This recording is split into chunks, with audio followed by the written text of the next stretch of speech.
of all, I got to say, Bill, I know you hear it a million times, but you were one of my childhood heroes. I was a huge Celtic fan, and it's just a thrill to be able to talk with you this afternoon. I'll try to live with it.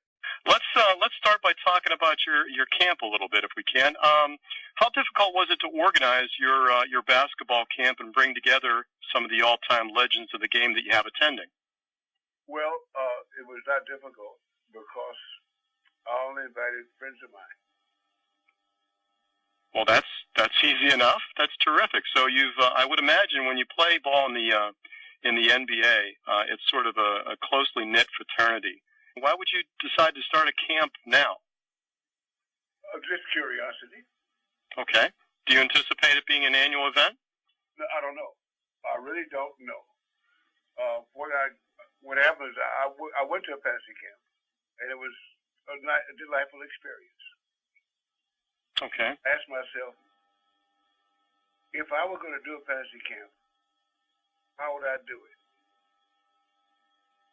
And who would I want to be there that I could say, I'd like to be in the company of this person and listen to a few things they say about how it was when they played and how they view the game and what they think was important.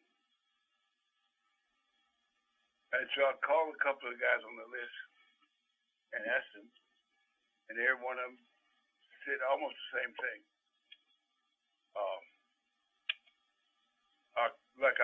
One of the first guys I called was Larry Bird. He's a Celtic, remember that? That's hard to forget. And I said to Larry, I'm thinking about doing this. If I do put this together, could I invite you? And his response was very concise. He said, I'll do that for you. Just like that. Well, it sounds like you have some pretty good friends there, Bill. Huh? It sounds like you have some pretty good friends when you can... And I was talking to Julius, who I met when he was an undergrad in college. That's how long I've known him.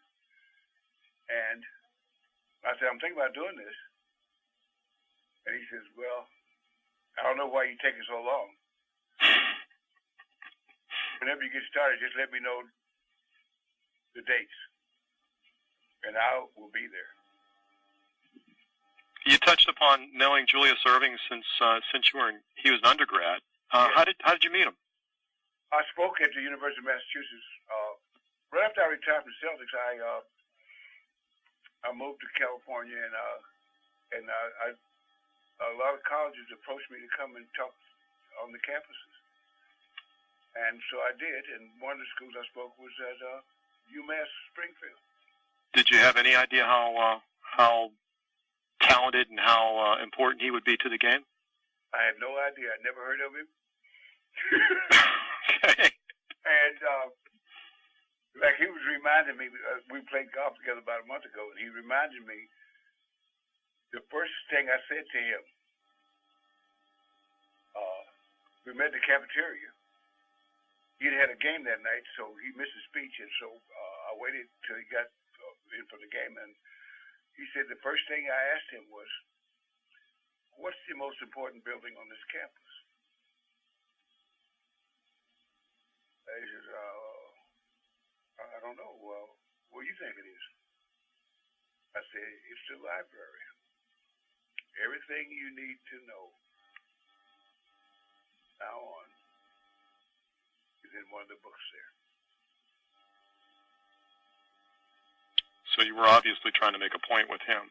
That while he's there, take the education. Mm-hmm. They offer it to you, but you have to take it still. Because they'll let you go through without taking it. Well, that's a nice memory. What's that? I said that's a nice memory. That's a nice comment you made for him. So, and that, and we've been friends ever since then. Bill, going back to your career for a moment, which team would you consider to be your toughest or to have been your toughest opponent during that period? Well, we lost in 57 to the Hawks. And and we lost in '67 to the Philadelphia 76ers. Now, both those teams, the Hawks we beat the year before and the next year, and the Sixers we beat before and then again the next year. So, both those teams, in the three series we won two of them. So, those are probably the toughest teams. The Lakers, we can just beat them, that's all. and they were good, okay? But we had a thing, we could just beat the Lakers. You know, it's kind of weird. And speaking of devil, one of the guys on that list is one of my lifelong friends, Jerry West, who we played in the finals 5 times with teams he was on 5 times. And you see, when you get to the finals, that's a very small, select group. And playing the Lakers that many times in the finals, we developed some hardcore friendships because we were professional athletes at the same venue at the same time and experiencing the same pressures and the same everything. And so you become comrades. And so, and like the guys that on his list that I did play against him with, we became, in a sense, soul brothers. Because our essence are tied up in being in the same place at the same time and experiencing the same things. Any favorite memories of playing against the Lakers? Yeah. It's kind of funny to me. The last game, my last professional game was against the Lakers in the finals, 7th game in L.A. Yeah. And they had 10,000 balloons up in the ceiling, 10 cases of champagne in the Forum Club, and had a post-game program that stated when the Lakers win the World Championship, the USC band will come out and play Happy Days Are Here Again.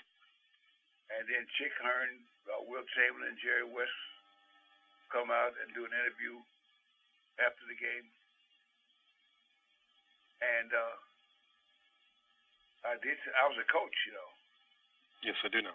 And I said to my guys, guys, I've never talked to you like this before, but I'm going to tell you something that I know that you may or may not know. It is not humanly possible for the Lakers to win tonight. If they played the best game that any team in the history of this franchise ever played, they would still lose. The Lakers cannot beat us. Now, what? I'm sorry.